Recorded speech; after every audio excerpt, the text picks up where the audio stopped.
back live on YouTube because I didn't feel like editing today.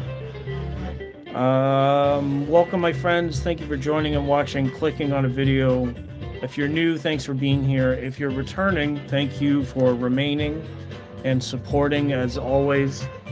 Forgive me as I change my chat filters. I need all chat showing right now. It is April, what is it right now? April 26th. It is Saturday afternoon. It's about 2 o'clock, 2 p.m. my local time.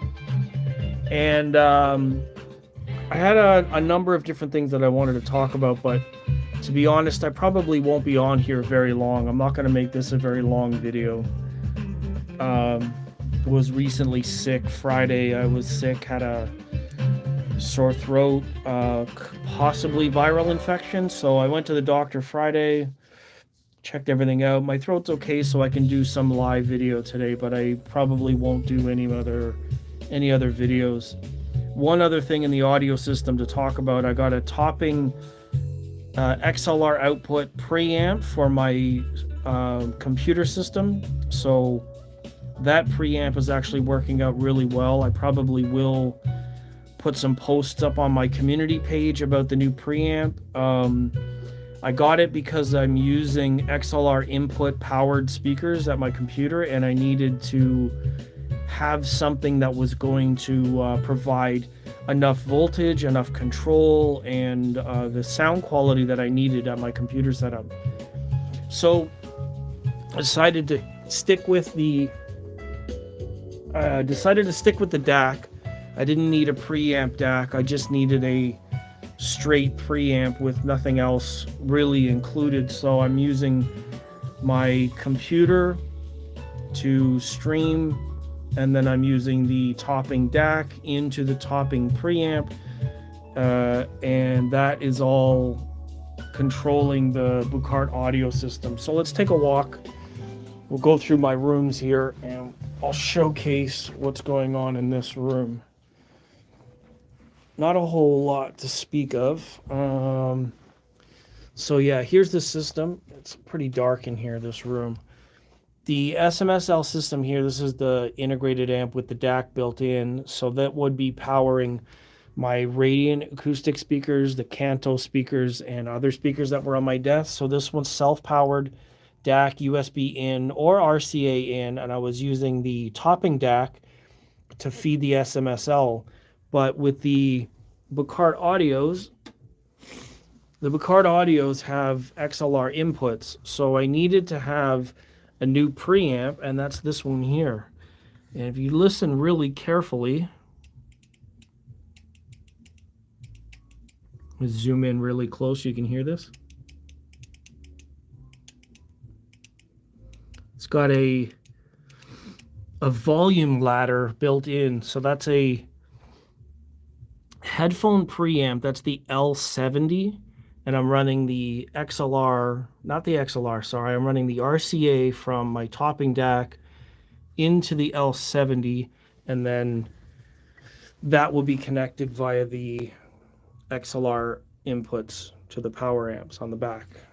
So that's why I had to change that system up. I really like the topping DAC. The topping DAC has the AKM 4493s. The dual 4493 AKM chips in the DAC. So I really appreciate its articulation, its clarity, that kind of thing. And the Bucart Audios, obviously, with their own amplifiers inside, tuned and master tuned for whatever space they're in. I'm running them in near field right now, and they're incredible. That's the way I like it. The system works out really well like that.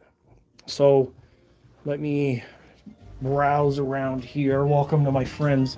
Saturdays are normally my day to do any kind of video. If I'm going to do like a reaction or a song or anything like that. But because I got sick sort of on the Friday, I wasn't really sure if I was going to do any kind of video this weekend. So I appreciate my friends that are here coming to check everything out.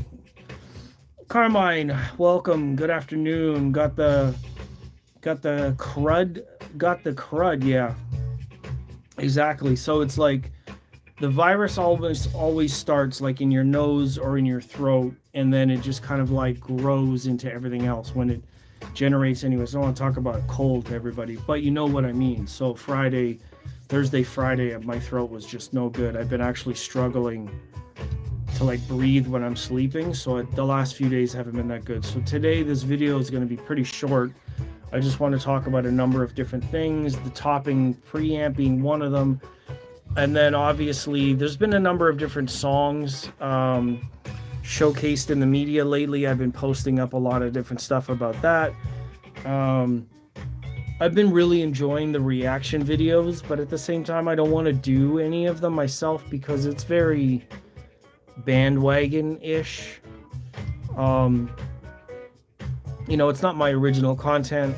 Music in the background here is not my original content, but in order to showcase how something sounds, you want to use some sort of a reference track or something that people can relate to. So what I find and what I've been dealing with is I understand that people are very excited about this stuff, and I know that YouTube loves the idea of getting ads into the space, but I don't feel like doing reaction videos is on a popular band anyways. There's a lot of people jumping on a bandwagon for Sleep Token right now, but I don't feel like that's necessary for my channel. For instance, I love the band. I think that he's a brilliant writer. I'm also in an agreement with a lot of people that say they're not really metal. They're not really a metal band. They're somewhere in the middle. They're like a prog rock band with a lot of genre bending type of songs. Now that's fine. They can do metal, but I don't believe fundamentally you could categorize them as a metal band. Doesn't matter.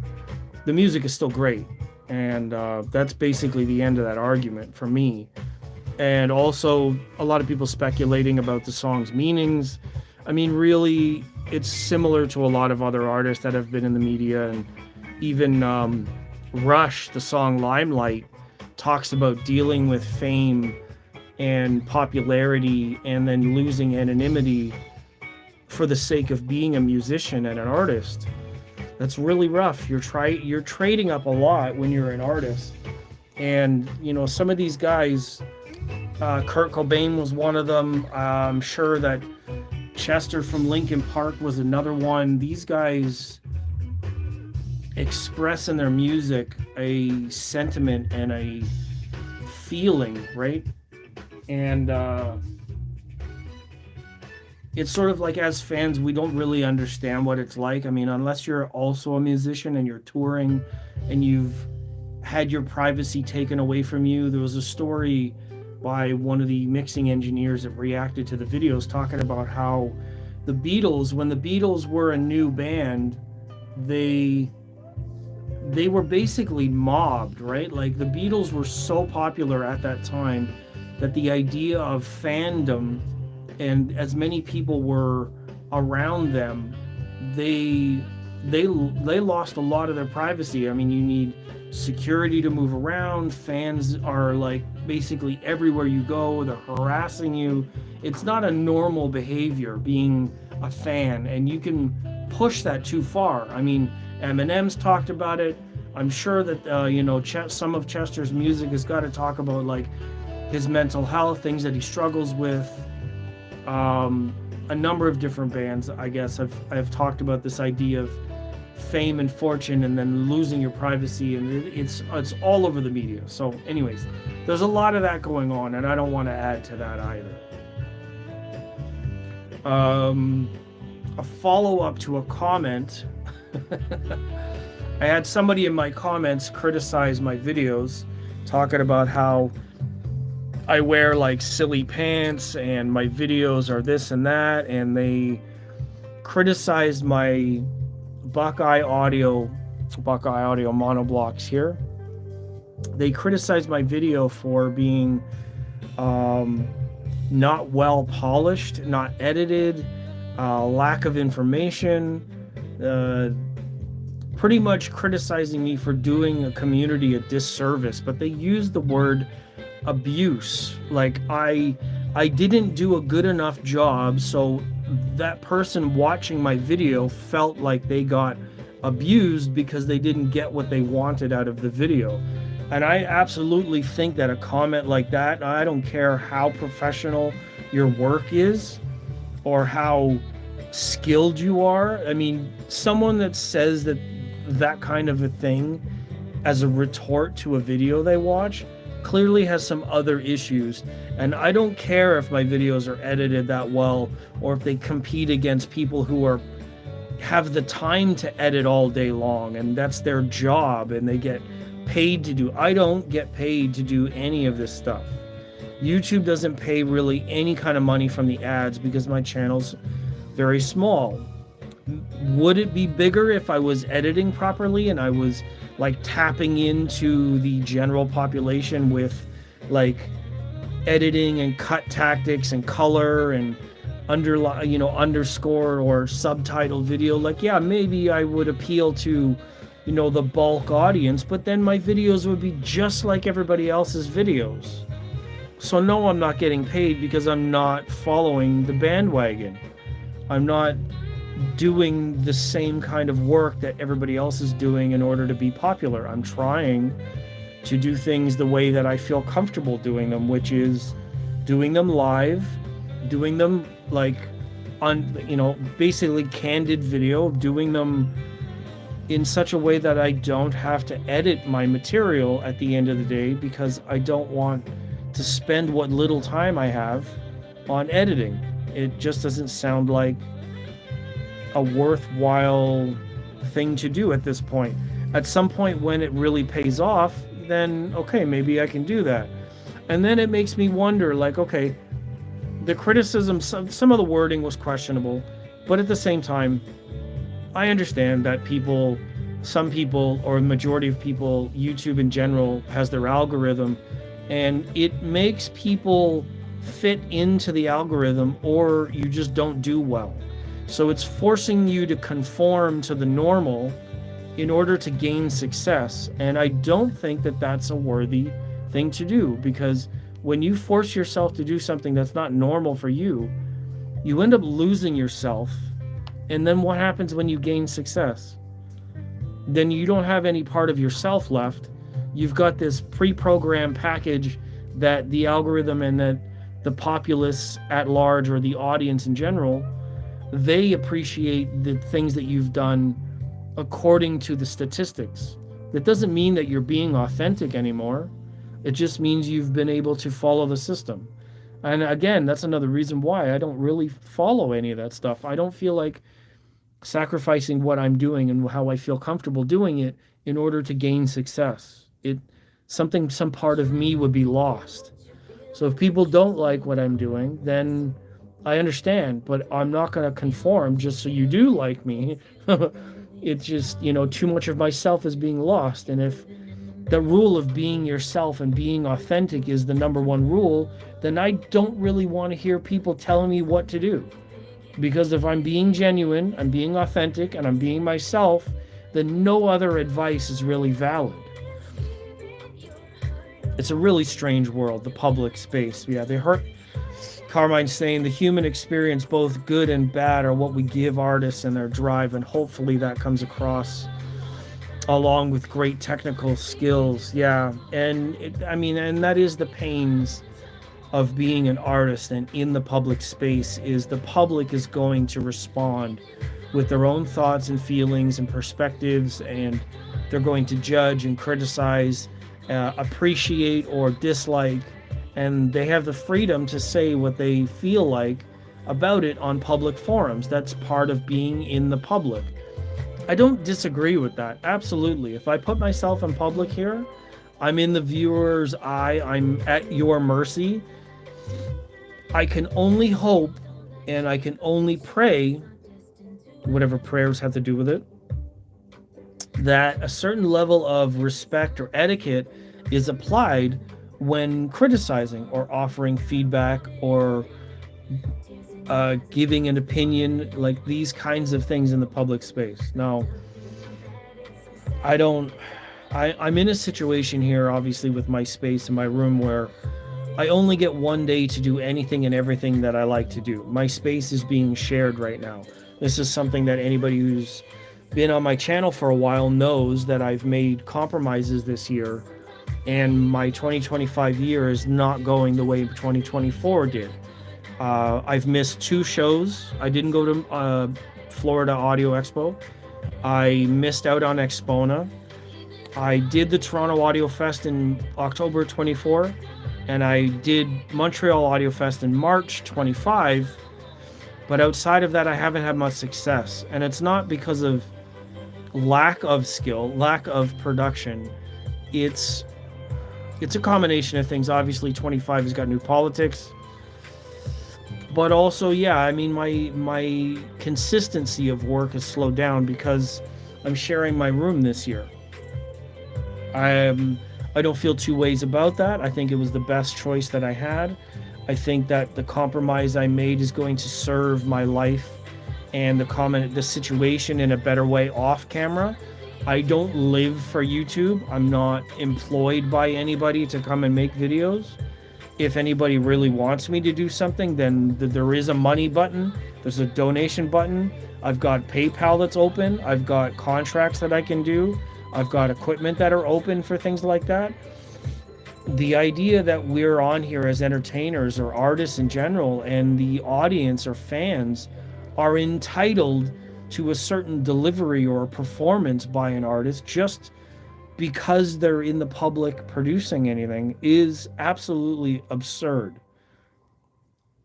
This couples with an idea of being called a shill. I have Arundel Towers, I have SBS subs, SVS, not SBS, and the Buckeye amps. I bought the towers, I bought the amps. The subs I won during one of SVS's live sessions. They pulled my name and I won a package of some type. So that's how I got that. I bought all my other gear. The Radiant acoustics I got given to me, which is ultimately a thank you for doing years of support for Purify drivers. The same kind of with Boucard Audio. But the community in general, I have to say, if someone being a shill makes them untrustworthy, then do we also not trust any of the reps, any of the brands, any of the magazines? They're all getting paid for what they do. And unless they are the CEO, owner, designer, name brand, like Borison himself is obviously going to love and talk about his own gear because it's his name. But a lot of other brands and reps don't own anything. They're just there. They're just working. The guys at the store, the retail stores, will tell you all kinds of stories. They're getting paid to do what they're doing. Are they shills? So when we talk about YouTube creators, why is a creator on YouTube any more or less like a shill than is a brand rep that is also getting paid to talk about the brand? How do you trust them? What is the difference? And why would you say that to people that are doing their best in a community space? What makes you think they're lying to you? That's a very sort of suspicious mindset, you know? It's very negative. And I don't understand that. I don't personally think they're shills, and I've talked to a lot of them myself. I don't feel like they're getting paid a lot under the table, off the table, or secretly to say what they have to say.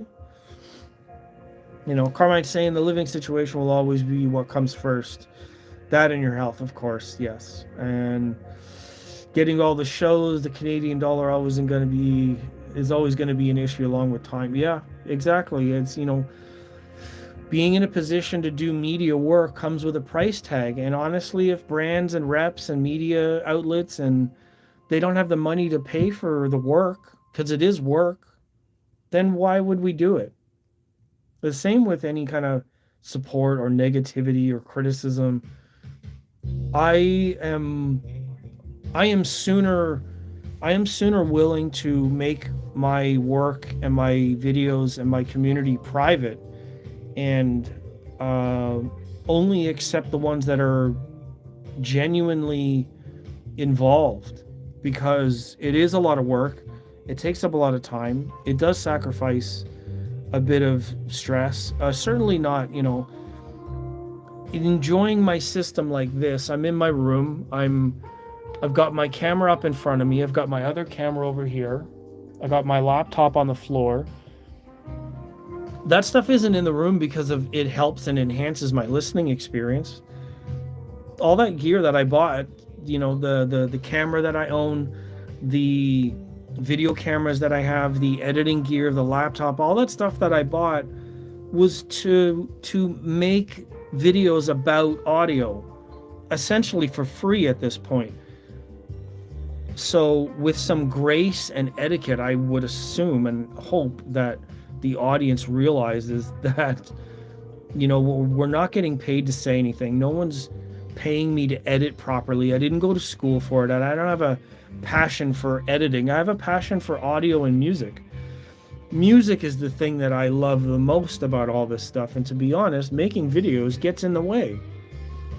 I have a limited amount of time every weekend to listen to the music I love, and I spend most of it talking to a camera. And I mean, that really makes me wonder about what I'm doing in this space. Can I keep this up? Is it going to be worth it? I don't know. Makes me wonder how I keep from going under. Ha ha ha ha. Music reference. Yeah, it is what it is. It comes with its perks. Being able to go to shows and see friends and all that kind of stuff, that's part of the deal.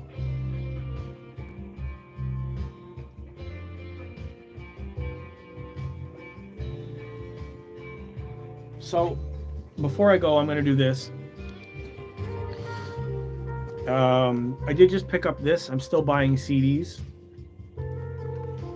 This is a Jason Richardson CD that he had on sale a little while ago, and I have the music on streaming, but as we all know, Spotify doesn't pay artists very much. So what I want to do is I'm going to press pause on my streaming music. I'm over here just using my phone to stop the stream.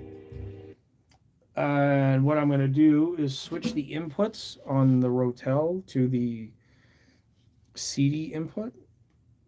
Coaxial 1, optical, coaxial 2 is the CD player. Grandmaster Flash, I knew you were going to pick that up. All right, so Jason Richardson and Luke Holland presented on this CD. This is Jason Richardson, Luke Holland present number 2 live CD. Again, because I respect the artists and streaming music platforms don't often pay all that great. So I'm going to get the CD, put this in the drive. Now this is some really great music as far as I'm concerned. Of course I would say that. Where's the eject button? There it is.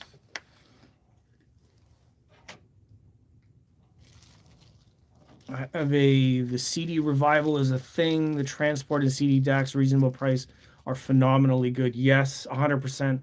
That is going to be a message for this video is the live title is going to change. And essentially what I want to say is physical media needs to make a comeback in a meaningful way. And I had a really long sort of comment on a video talking about it doesn't have to exist as CDs. I mean, this is a lot of packaging. It's weighted a certain way, cost whatever it is. I mean, a lot of places are tooled up to do CD production, manufacturing. A lot of people are familiar with it.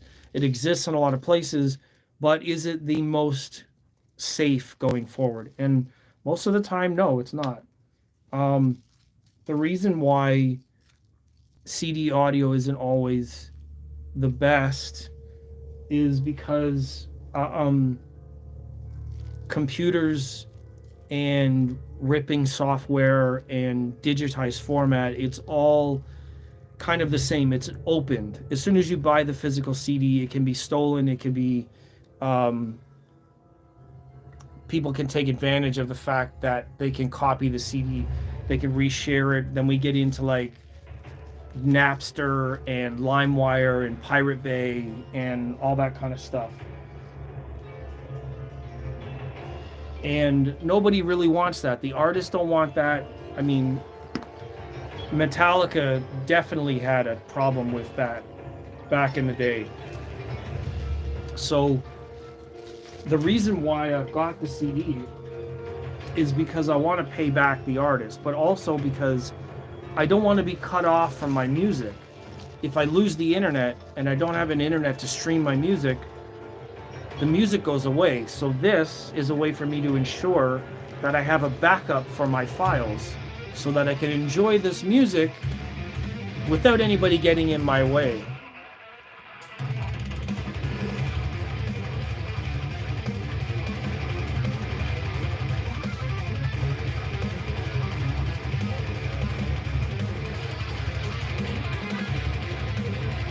Hey, what's up, Scott or Kat? Bass brings us together.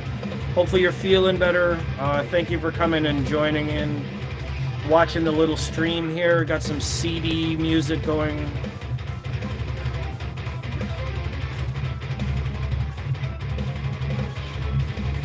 There's the song list.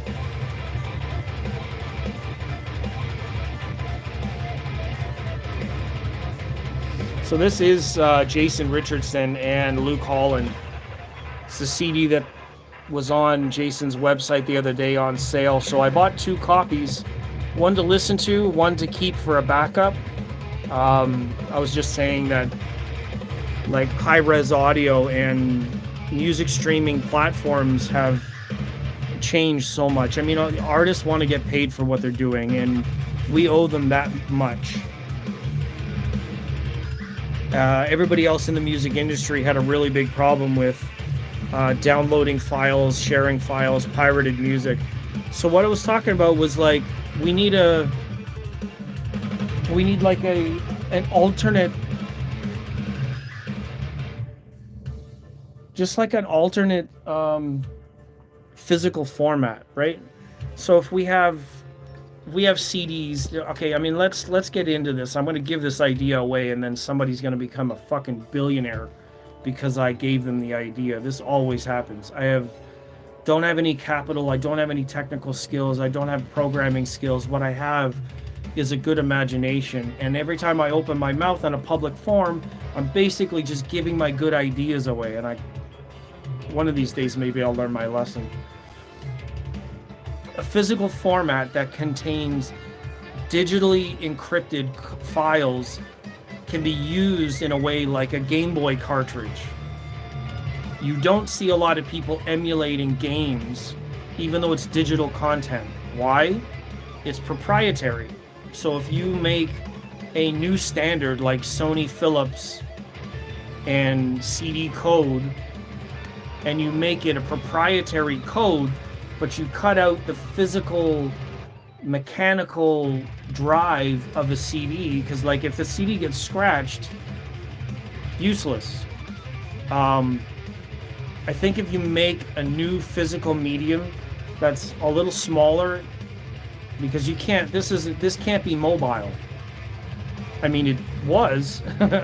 If you had a Discman back in the day, you could carry these, but because it's physical movement, it would skip. So you need to make it smaller, like a quarter of the size. You know, it only has to be like this.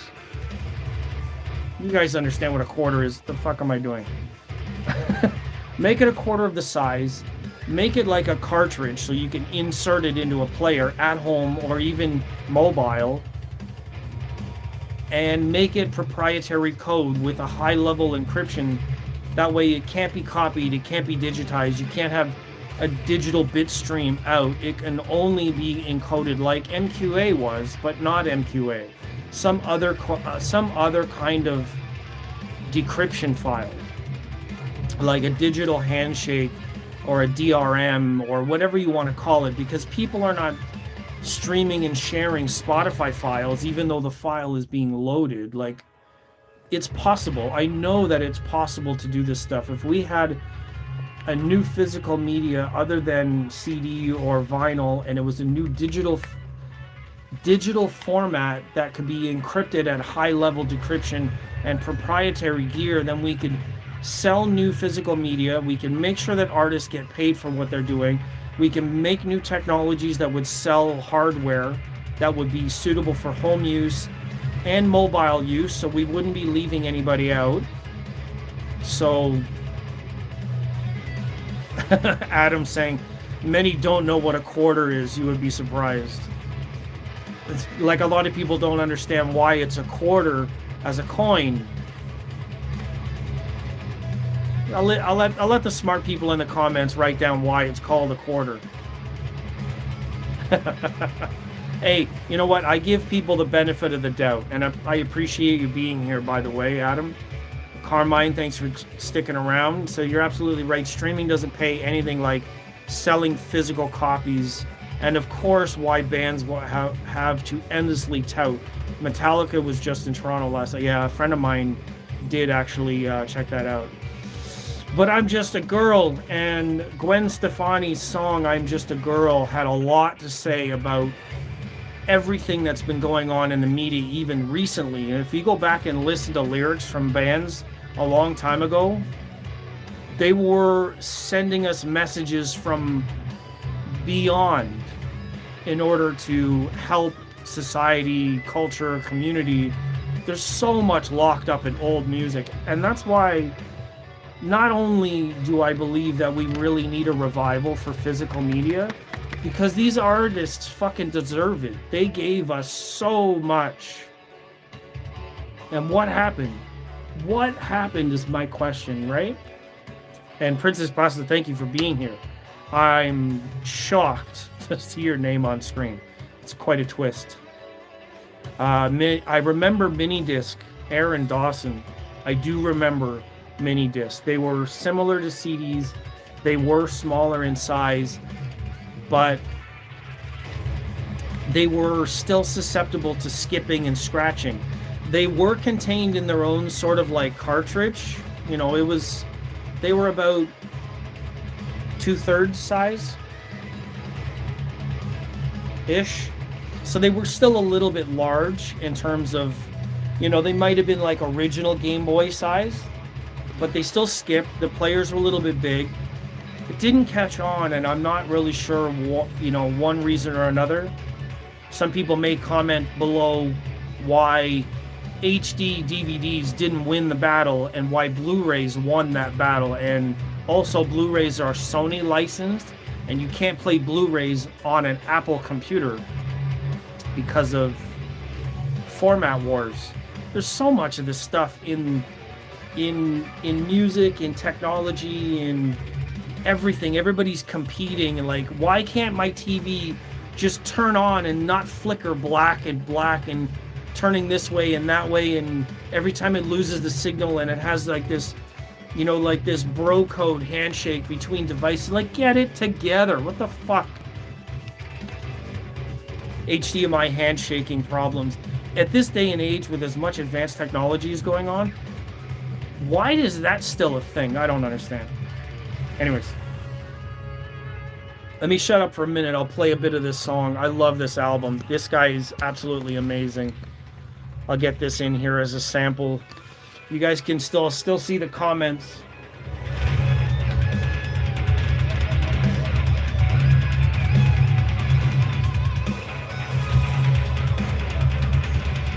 Hello, Mirage Bryston. So next time my band records, I want to get our stuff on vinyl. Yeah, 100%. Definitely vinyl, as it's a bigger selling point right now. Sadly, I don't have a vinyl player.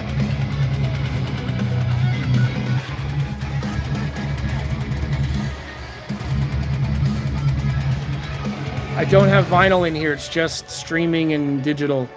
To be honest, I'm not going to say that I'm not sophisticated enough to have a vinyl player. It's just it's very, very finicky, and I have too much ADHD and impatience to deal with a vinyl player.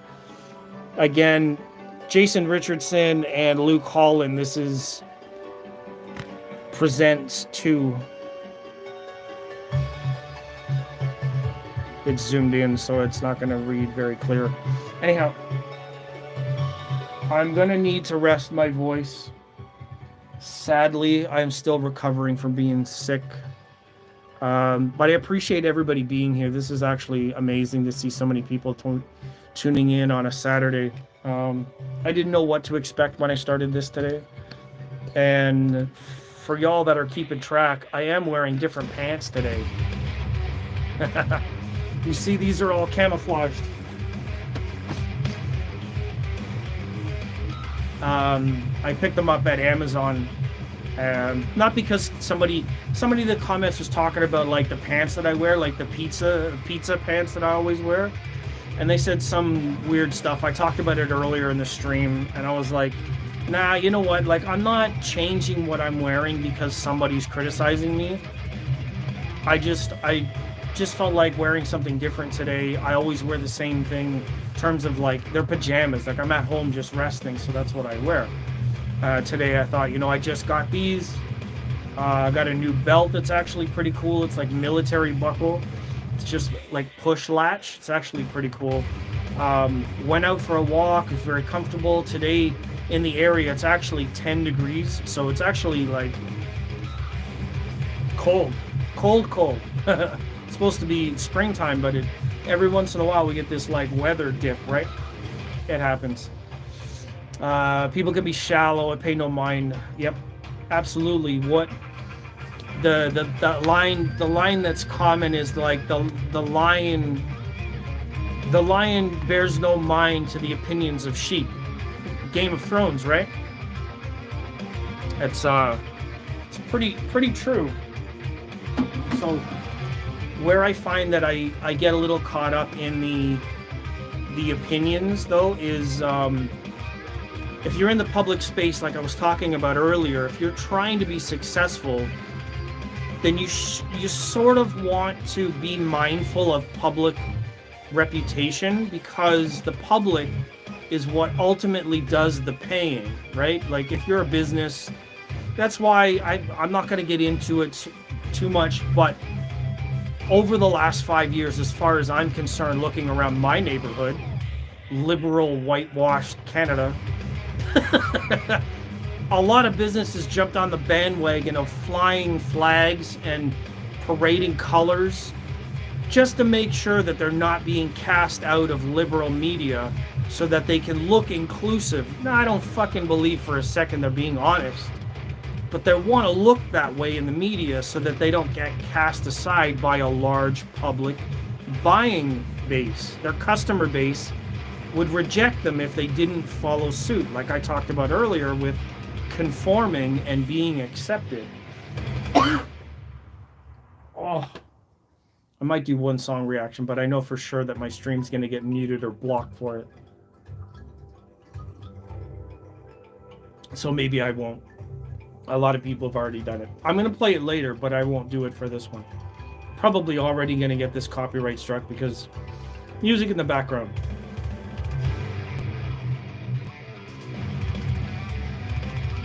But it sounds so good though.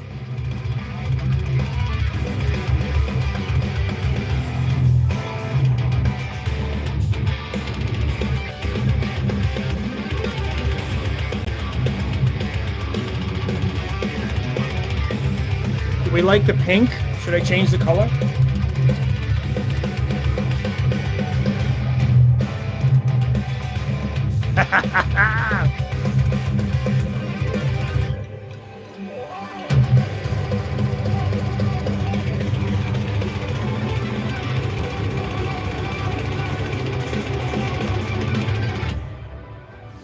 Oh, that'll go viral. Bet you weren't expecting that. Heavy metal and rainbow colors. It fits right into the topic I just brought up.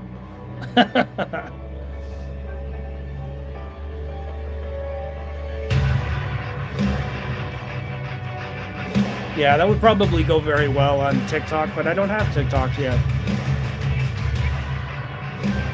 Again, we are listening to Jason Richardson and Luke Holland. Thank you, Scott. Have a good day, brother. Enjoy yourself. Thanks for joining. All right, I think that's enough of that. What do you think?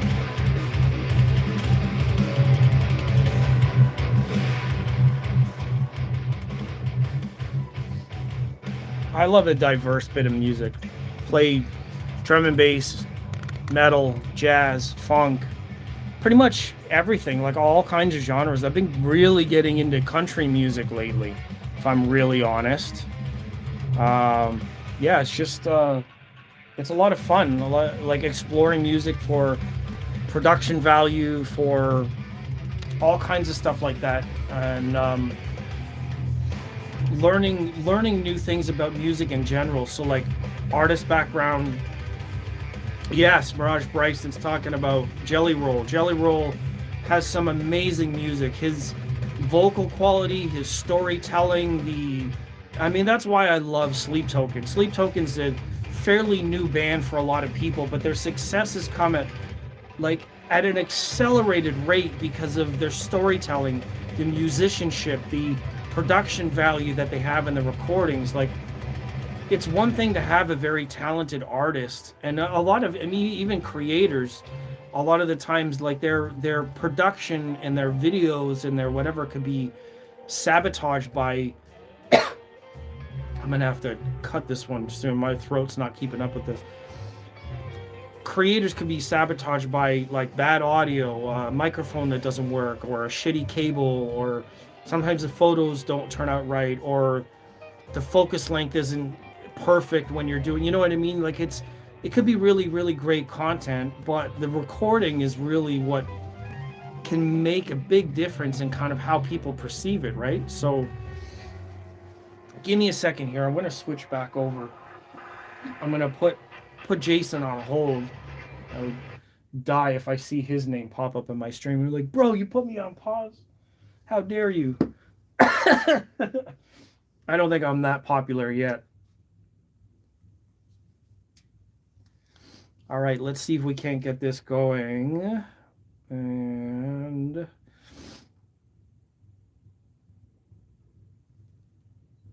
call this up again. Go to Discover a Weekly. I'm just gonna play some stuff in the background here. So Adam is asking what is your favorite genre of music? I still listen to what I've always liked, but I've kind of been getting into some of the doom stoner stuff. Yeah, well, Meshuggah for sure. I'm pretty much sober as well. Come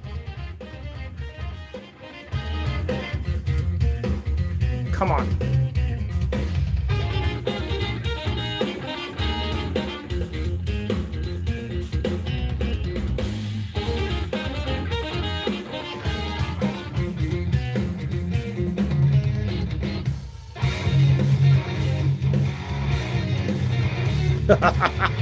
That's a remix for you. My favorite genre. My favorite genre is probably drum and bass. And I'll play a song basically highlighting why I like it. I have to find out exactly where it is, though. Is this the one? No. Or is it this one? We'll let this one just ride out because I just enjoy the song. It's gonna be backwards for a minute. Let me put it on screen for you.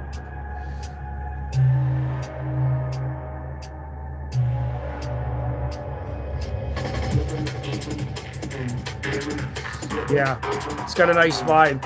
And that's the thing that I like about music, is anything that has like a groove or timing changes. That's what I like.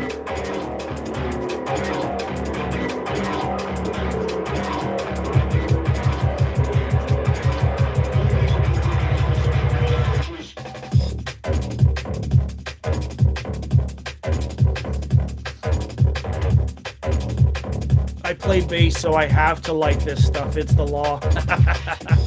Slap the bass.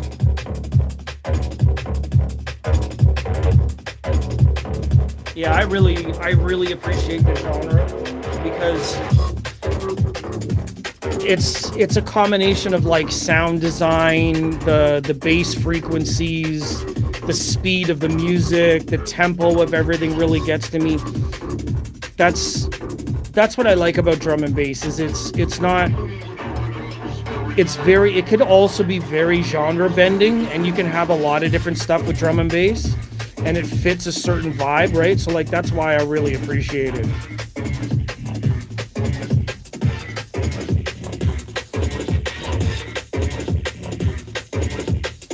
Yeah, this is probably my favorite sort of vibe. If I was going to have a vibe of any kind, it's definitely drum and bass. A really big benefit to having a system like this too is it's capable of delivering all kinds of impact. 250 watts monoblocks, the subs paired in the room so that there's no nulls in here, and then 4 8-inch drivers doing bass frequencies. It's everything that I could have asked for, that's for sure. Definitely my favorite. Having said all that, I am gonna wrap this one up. I appreciate everybody who came to watch, and I know this is probably gonna get copyright blocked or whatever the case may be because of live music in the background. It was really nice to have all my friends, and I say friends mostly because that's what I really want this to be. I don't want this to be about followers. It's such an arrogant, egotistical, sort of narcissist thing to want is followers. I don't want followers. I want to meet new cool people. I want to have like friends that are interested and care and pay attention to the story and like what happens in our lives. And if I can be connected with you and what you're doing, and I can be supportive and we can help each other, then it's no longer just friends. We're talking about a community of musically interested people, and gear is just one slice of that pie. Type in the comments what kind of pie you like, and make it PG, god damn it. I know who I'm talking to.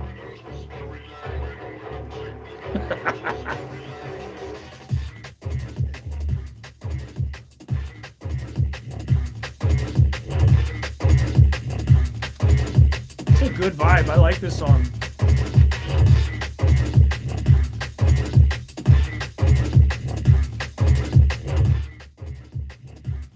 Okay, well, I got about an hour or so before my neighbors really start to be like, what the hell is going on over there? I like to respect my neighbors.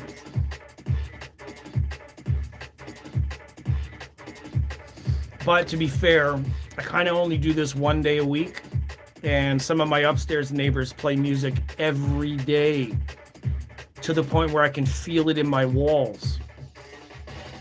I can't, people are not going to actually feel this in the walls because let me flip this twice. I have isoacoustics underneath my subs and my towers. Yes, shout out to isoacoustics. So the whole the whole idea, I can't believe I flipped my camera to do a product plug.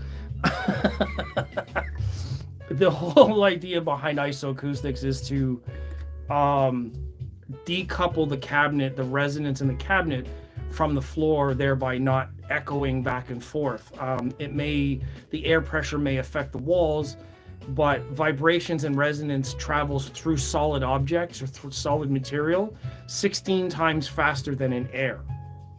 So the speed of sound in air is about 735 miles an hour ish, different in kilometers. I don't know kilometers. I think it's about, what is 700 and, is it 1200? 1100. 1120? Someone fact check me. Anyways, movement of sound or vibration or transmission of whatever through solid material is way faster even than in water. So when you have a resonating cabinet, coupled to the floor, no matter what the floor is made out of, whether it's wood, concrete, whatever it is, the floor is also going to have that vibration. But if you damp the vibration before the floor, or in general, like putting a bag of, I'm not going to say peas because that's for a black eye, black eyed peas. If you put like a bag of sand or rubber ball bearings, not ball bearings, rubber bouncy balls, whatever you want to call it. If you put those onto a surface, the rubber is going to absorb some of the vibration from that surface. Now, if you put it under the feet, what it does is it isolates and absorbs before the floor, decoupling, therefore you get less resonance overall. So my neighbors upstairs, to make the loop of the story, my neighbors upstairs that play their music really, really loud, and I can feel it on my wall. Speed of sound is 767 miles an hour. That's actually not even a designation for an airplane. 767? 747, 777. Is there a 767? This is ADHD talking here. You guys don't have to follow along. But I'm glad you're here following along. I can feel the vibrations of the sound system in the wall from upstairs on the other side of the building. So I have a very strong feeling that their speakers or cabinets or whatever are just mounted to the floor. I have half a mind to go up there one day and say, hey, here's some IsoAcoustics products. Pretty please, can you put them underneath the speakers? Because it would actually spare the rest of us in the building that kind of sound. It's actually going to improve the sound in their room, and it would actually spare the rest of the apartment all the vibration. So, I mean, I'm not rich enough to do that. I think that would make a really cool campaign to sell products, like go to different neighborhoods throughout some of the cities in Canada and like do like, hey, do you have a noise complaint because of this or whatever, and go over and talk to strangers about their products and say, hey, I've got some IsoAcoustics. Do you mind if we film a video and blah, blah, blah, and like see what kind of the changes? And you might be doing an entire community some justice by just providing some isolation pads. There's another idea that I'm giving away for free. Yeah. So favorite genre of music, Adam. Takes me a half an hour to get around to it. I'm so full of puns today. You know what it is? This is full of sour apple rock stars, so blame the caffeine kick.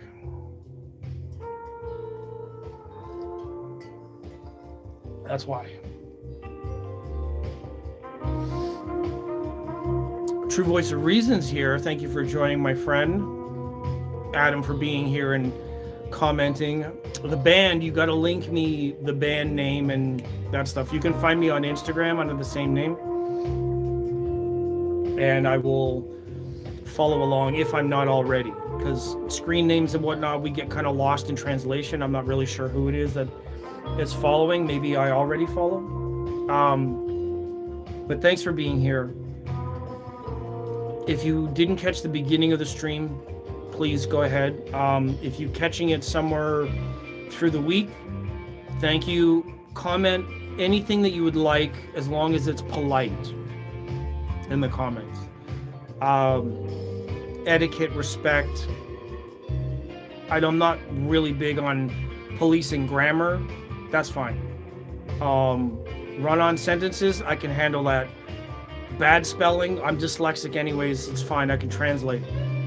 But don't be rude, please. Use some etiquette, some kindness in the feedback. And yeah, I would like to hear positive and creative feedback. On any of the two ideas that I talked about, one of them I just talked about with isolation, the other one I talked about with physical media, change, format, technology. If you have any kind of feedback around that, if you want to hear more about concepts, or if I've already given it away to the billionaires, then you guys heard it here first. Refer back to this video and say, hey, I know the guy that came up with that idea, and then there you go.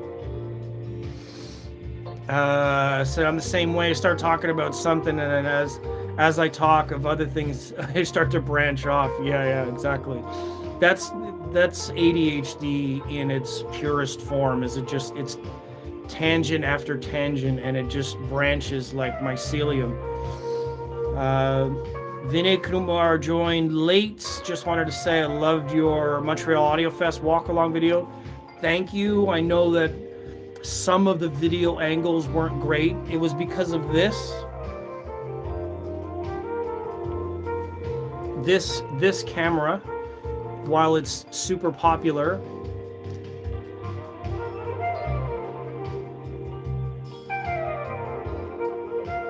it's when I move it around, it loses focus sometimes. Sometimes it's on my head, sometimes it was focused on the person, and we kind of lost it there for a little bit.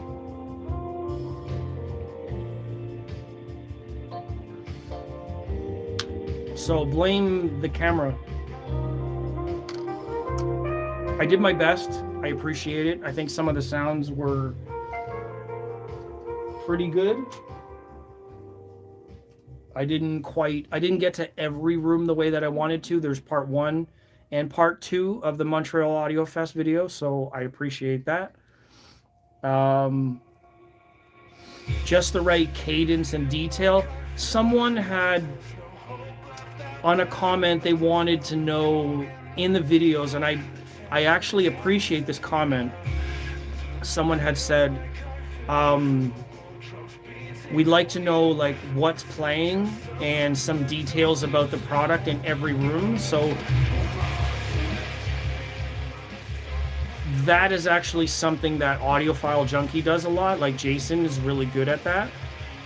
He goes in, uses his camera or phone camera. So like when you're recording with your phone, you can upload it right away. But if I'm recording with that camera, the DJI can't upload right away. I have to shoot it and then upload it later. So the best that I could do when I'm not shooting and recording, like the equipment list, price list, the dealer list, whatever's playing at the time, if I'm not doing it live in the moment, maybe I can put it like a subtitle or something just to give some background information, like after the fact, and like edit it that way. So maybe I could do that. That was actually a good comment that somebody commented that I could add a little bit of video.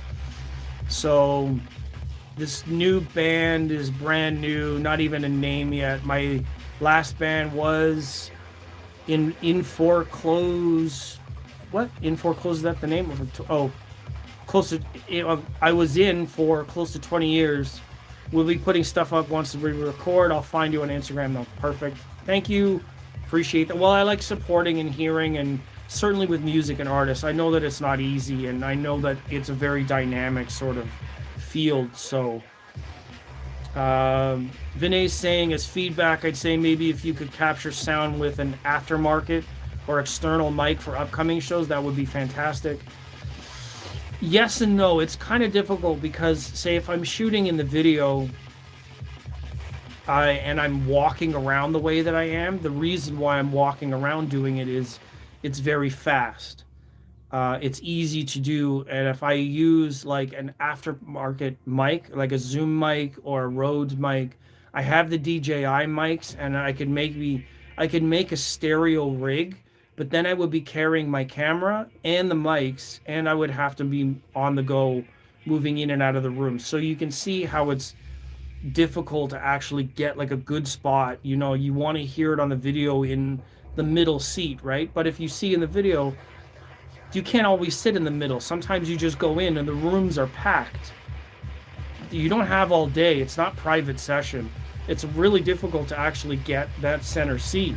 So, and I was working. I had to photograph a lot of the rooms. I did written reports in all the rooms. So yes, I agree with you, but because I'm doing it just for free and I'm doing it for my own timing, it's really difficult to capture what people really want.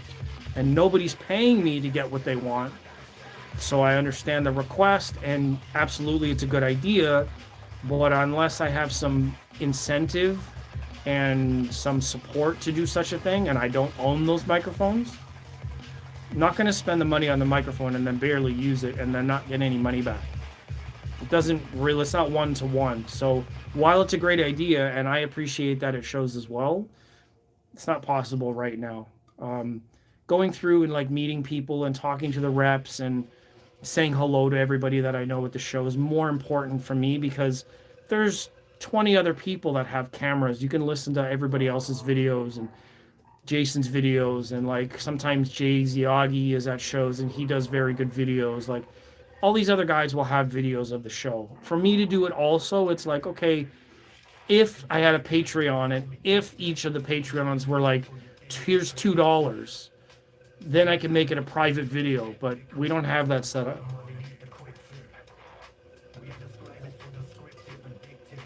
What I did think about doing is I could get a chest camera and then I could mount the microphones on my shoulders so it would play like binaural audio, and then the mics would just be feeding into a different module, and then I could use the mic, the camera here, so it would like get my beard fluff in the top part of the camera every time I look down. There's lots of different ways to do it. I mean, I could put one on my head like Zeos Pantera there, and then his GoPro or Action Pro or whatever camera that he has that has a certain perspective. And people have like often said, and I've read in comments sometimes, that sometimes the motion and moving around makes people a little motion sick. And I find that the video that I used for my DJI in my hand was better for seeing what's going on with a couple of different motion blurs going in and out of the rooms. So I think that was actually a better way to do it. The microphones and sound, though, I have to come up with something. Maybe I can get like a shoulder rig so that I have the microphones on my shoulders, but then I still need to be sitting in the prime seat to get the best sound, and that's a whole other argument. So Vinay's saying that's fair. Also, you have to carry batteries for the whole rig and weight and jack. Exactly, because if the batteries run out, then the sound's going to get cut off. I have to check for stuff every day. Yeah, exactly. So it gets really kind of complicated, and it is a lot of work. So I was saying earlier about calling people shills that are working in the business. I'd be like, what? Do you really expect anybody to be doing this for free and then sit around on a public forum and take criticism? It's a pain in the ass. Some people, and very few, are really, really twisting the knife around stuff like that. And they're just nitpicking for stuff that they're not really aware of. Just making shit up in order to tear somebody down for no reason. True Voice of Reason is saying, put your binaural headset on your head. Oh, yeah. He's got a head on his head. Yeah, like this one. I can't reach it. It's too far.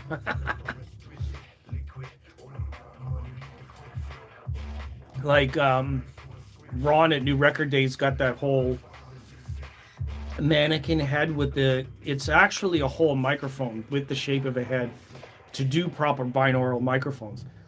And imagine if I just brought it in like a mannequin and I had like, it was an upper torso and I was like, hey, it's my partner.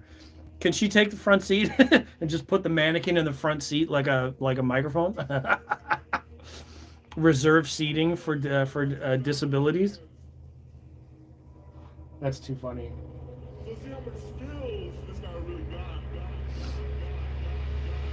Got a head on his head, yeah. Ooh, here's another bouncy tune.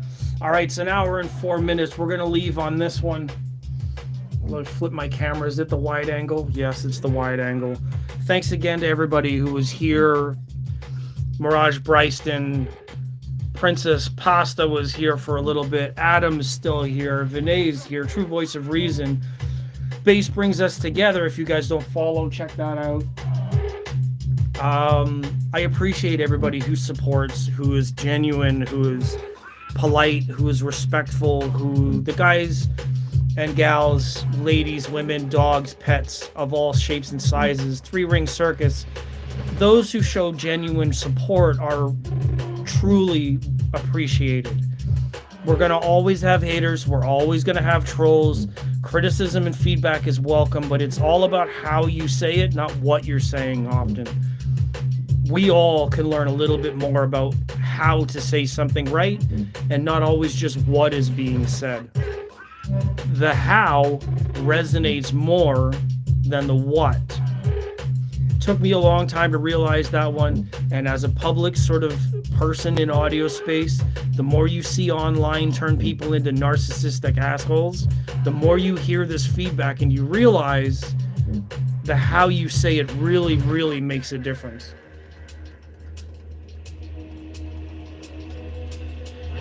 All right, going in on my drink here. Okay, to all my friends, yeah, a lot of experts out there have a lot to say. Most of the time, they don't even know enough to know the things they are saying make them sound ignorant. Exactly. It's like blindsided by their own sort of daftness. All right. Thank you, everyone, for being here. You see, put my hand. That's why I have the mirror there. You could see my body language and like what I'm doing. That's why. That's why people always ask me, bro, how come you have the mirror? So you can see my feet. Ah, gotcha. No, I'm just playing around. I mean, it's basically just for some of the body language. I'm off camera. My face isn't always on camera, but I mean, at this, you can see that I'm trying to express myself depending on where you're looking. So thank you for being here. I appreciate it. I am going to go and see what I can do about another video. I won't be doing sleep token reaction videos yet. I think I might do the whole album all the way through. With this system anyways, it's very different. So I think that that's like not a lot of reaction videos are talking about the production, or some of them are, but they're not really talking about it in like a hi-fi sense. So when I get it on Qobuz and I get my CDs, then I can come back and do a CD playthrough with the hi-fi system. So hopefully that will work out. I know RCA Records is not going to let me get away with that, but I'm going to try it. For now, I'm out of here. I'm going to take a rest. I hope to see you all in the comments, in other videos. Instagram is always a good laugh. I've got a lot of funny stuff on Instagram right now. So if you feel like having a laugh, you can join me over there for that one. Thank you so much for being here. Any other videos, if you haven't caught up with anything, then watch some of the old stuff. The Montreal videos are very good. Past few videos of reviews are pretty good. There's a number of different items that I've had in-house that are worth watching, catching up on. I want to do a follow-up with my Bucard Audio A10s. I will probably do a different mono amplifier and review for the Radiant acoustics. I'm waiting on those mono blocks to come in. I have to wait a little while. I was sick for a couple of days this week, so then the money's no good. So anyways, I'll see you in the next video. There probably won't be any other video throughout the week unless I do one tomorrow. But notifications, I don't know where the things are going to be, whatever. You know how YouTube works. If you're watching on a TV, if you do watch on a TV throughout the week and you aren't subscribed, you can't like, you can't comment, try to reach out to me in another way. Send me an email, find the name on Facebook. If you don't do Instagram, then Facebook is a good way to find me. All the same name. I'm really easy to find. But let me know what your perspective is on the channel, the content, the stuff that's going out there. Communicate, interact. That's really important. You don't have to like the video. You don't have to subscribe to the video. If you can't comment on the video, that's fine. But if you're out there and this is reaching you, as a community, honestly, let's just get some kind of interplay. I have a Discord open that nobody joins for whatever reason. I think that's in the bio section or the profile section for YouTube. You can find the Discord. It's out there. I'm out there. I'm available. Feedback and communication is really what this is about. Being connected is what it's about for me. I'm not selling anything. I'm not convincing people of anything. I'm genuinely looking for connections with friends, with people, and then we all kind of benefit that way. Okay, I'm out. Have a great Saturday, Sunday. Enjoy yourselves. Have a great evening. Dress warm if you have to. Dress cold if you have to. Have a drink of water. Don't forget to drink your water. And I'll see everybody in the next one.